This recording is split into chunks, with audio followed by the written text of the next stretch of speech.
So when Sammy Hagar was on Howard Stern's radio show, he talked about how the feud was at one time between him and David Lee Roth. And Sammy Hagar said that it wasn't the lies that bothered anyone. They were throwing insults back and forth apparently, and it wasn't the stuff that wasn't, just clearly wasn't true, that bothered anyone. It was the things that were true that were said that really got under your skin, that really got under his skin. The truth can really get under your skin. Now, there's a lot of things that can be drawn from that analogy. A lot of assumptions can be made, like, well, they're artists, and so creative types are very sensitive and a little insecure. But I noticed that that's how things are when I'm in a conversation with someone. The conversation comes to an abrupt end the moment I tell the truth. Because the truth can't fail. And in a debate, that's what usually leads people to start resorting to personal insults because they don't have anything to combat the argument. So they have to attack the arguer, not the argument. And that's a logical fallacy called ad hominem, which is Latin for to the man. Care must be given to address someone's argument and not to go after the person. But we're emotional creatures, and so right away, if we feel uncomfortable, then we respond emotionally. Now, I say this um, with, how do I put this? The I say this while I still want to give some examples when of the opposite. So I like to have Mormons and uh, Jehovah Witnesses come in. I love to engage with them, and that's usually a characteristic when you're trying to enlighten someone. If I was to, if I was in the right, and I told someone who I knew was in the wrong to just get the hell out of my house, then that's a bad reflection on me, on my character. That's a reflection on me as a person. Hey, I got bad vibes. Get the hell out of here. That's on me. That would be I would be at fault no matter what. If that person was wrong, then as a human being, I would want to uplift them, enlighten them, improve their worldview. For me to tell them to me for me to address the person with animosity, it could it at least it's bad out optics.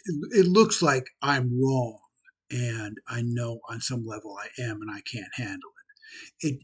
It makes me come off as a bigot because intolerance of other people's ideas is bigotry, and it's even worse if you're intolerant of that person who has those ideas. This is something I've thought of today, and I thought there's a friend of mine, an acquaintance of mine, really, who's marginally famous on YouTube. And we've had lots of conversation over the years. And politically, he's completely different than me. But I think, but he's extremely intelligent, and so that kind of bothers me. Why can't he see what is obvious? And I think it's because your politics depends a lot on what you're exposed to. Because both political parties are bad, but they're bad in different ways. And if you're knowledgeable of the badness of one political party, like the one over here, you're more drawn to be associated with this one, and you're blind to the faults of this one. So maybe there's no right and wrong or wrong in politics, but I think there is because I think the Republicans are in need of reform. And while the Republican Party, like especially religiosity of the Republican Party, that needs to change. But while the Republican Party is in need of a tune-up and an oil change, and I really think we need to go back to looking at deism a little more because the founding fathers were deists, and maybe they're onto something. But I'm trying not to digress. So maybe the Republican Party is in need of a oil change and a tune-up, but the Democratic Party, God. And I say this, I voted for Bill Clinton. I was a big Clinton fan. I was a big liberal Democrat. But over years, just like I said, it depends on what are you exposed to in your life. It influences your politics, right? So, oh my God. So Bill Clinton's economic policies caused me to lose a house in Silicon Valley during the dot-com crash, and how my life took a turn from that. It proceededly went downhill from that in major steps, in embarrassing ways, humiliating ways. This is long before I got a job at Microsoft. But oh my God, the cascading nightmare was bad. And so because of that, I kind of had an axe to grind against the Clintons. Because the way I felt, while Bill Clinton was chasing his interns around a desk, he just let things go to hell. The you know the economies in Europe didn't suffer the effects of the dot-com bubble bursting. The policymakers and the governance put brakes on that. They didn't want it to happen, and they did, and the society it wasn't hurt that way. Bill Clinton but it's more than just that. He didn't know what the fuck he was doing in Rwanda, and a million people died. He could have, as leader of the free world, he could have done something, and he didn't do it. That was amazing. And there's other foreign policy blunders that the Clintons did, and in fact, people made a movie on it about how bad Hillary was as first lady and other things, how bad her influence had been. And yeah, her lawyers got together and they prevented the movie from going to theaters. I think you might be able to find it. So the Democrats control information. They're not about doing anything good to help anyone. They don't have our best interests in mind. They don't mean well. The Democrats do not mean well. And even though even though I had issues with Bill Clinton, I also had issues with Hillary because her team. So I found some dirt on Hillary and posted online, and her team launched a denial of service attack against my website. And the internet service provider tracked it down to an IP address associated with the Hillary campaign.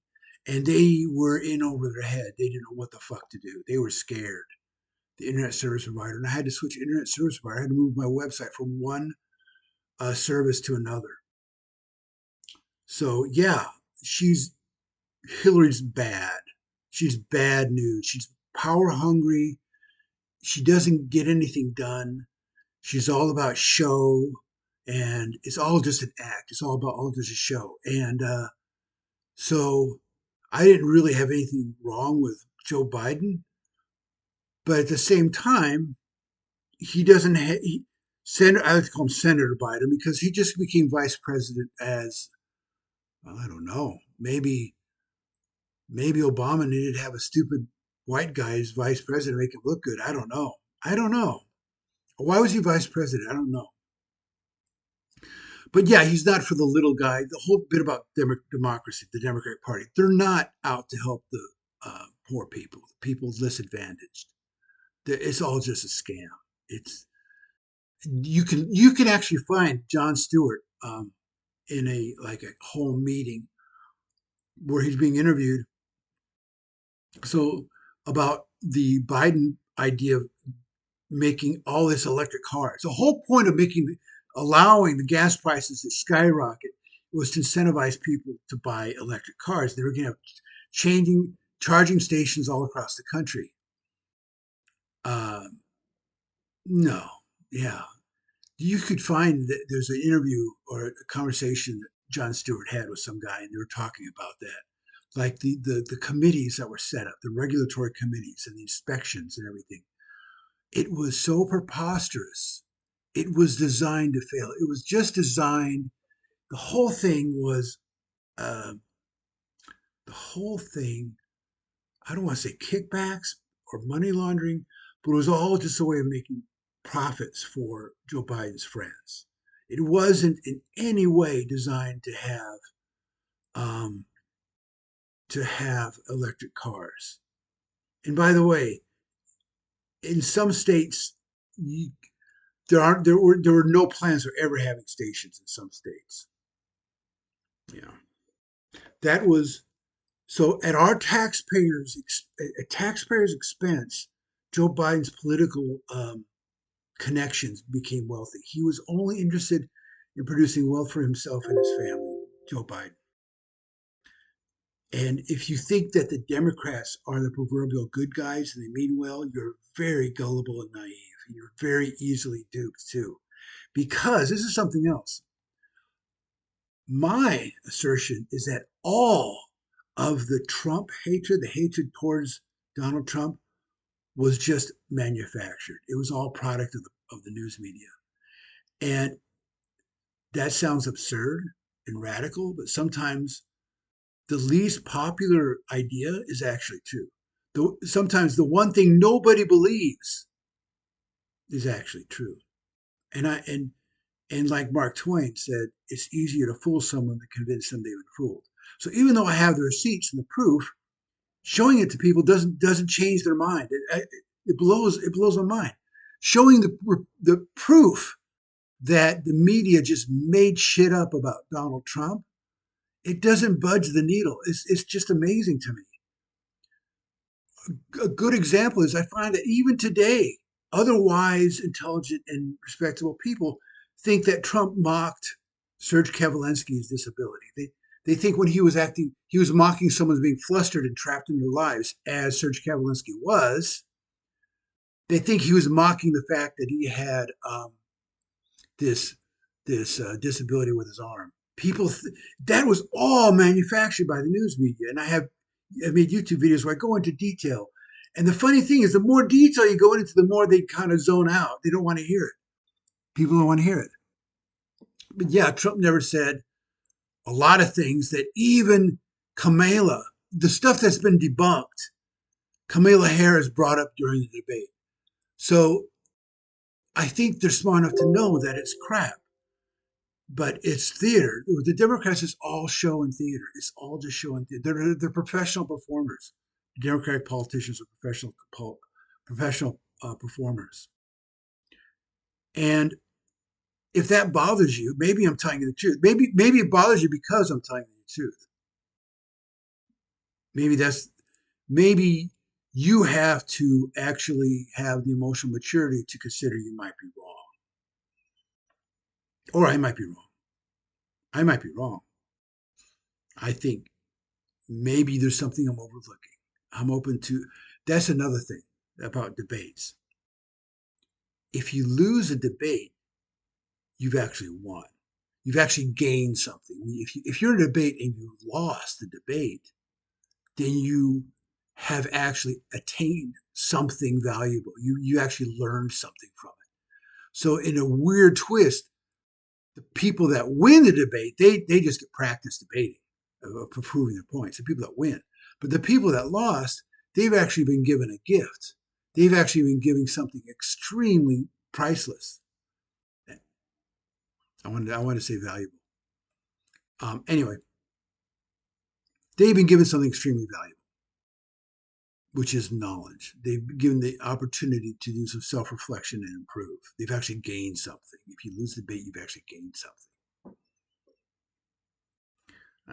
Anyway, I think that's enough for now. Um, anyway, I just want to make a video because from time to time, I think about this. I think about that Sammy Hagar and David Lee Roth narrative on the Howard Stern show. I don't know where I heard that, but I remember it. I remember hearing it from somewhere, and I don't remember the source. Um, But yeah, I think that's very interesting, very telling. Um, it reminds me of when a Jehovah Witness came by our place in Bellevue, Washington, and she was walking around door to door. It's amazing what people can believe. It's amazing what people can believe. But anyway, she said, how did she say it? She said, "Do you know that after you die, you're coming back?" And I said, "You mean like zombies?" And she had all these pamphlets and everything. She's all well dressed. They never think they've been duped. That's amazing. So she says, "Oh, no, something, something, something." And I said, "Oh, I'd love to talk to you. When I debate people, uh, I just told her when I debate people in cults, I feel like I'm in my element. I love doing that stuff, engaging with people with interesting theological ideas." But I told her, but it seems like there always comes to a point where instead of addressing what I'm saying, they reject me as a person. They throw up their hands and they just reject me as a person instead of what I'm saying. They don't want to. They don't want to engage with that. And this Jehovah Witness woman said, "Oh, that's terrible. Oh, so terrible." And then she was talking about how there's no mistakes in the Bible. The Jehovah Witnesses think the Bible is perfect. And I said, well, the Bible in Isaiah, it describes the earth as being flat. Well, it doesn't say the earth is flat, but they use a word for a flat circle.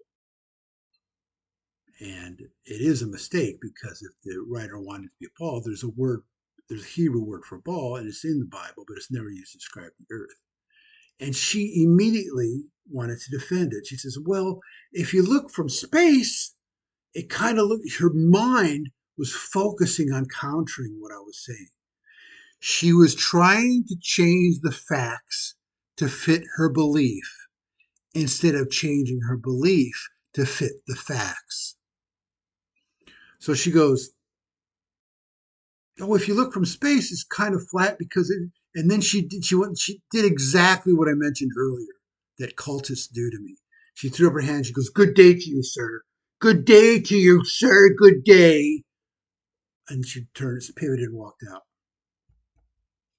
because, like the David Lee Roth thing and Sammy Hagar, I'd gotten under her skin. I showed her the truth that made her feel uncomfortable, that she was unwilling to look at because she had all this emotional investment in believing in something else.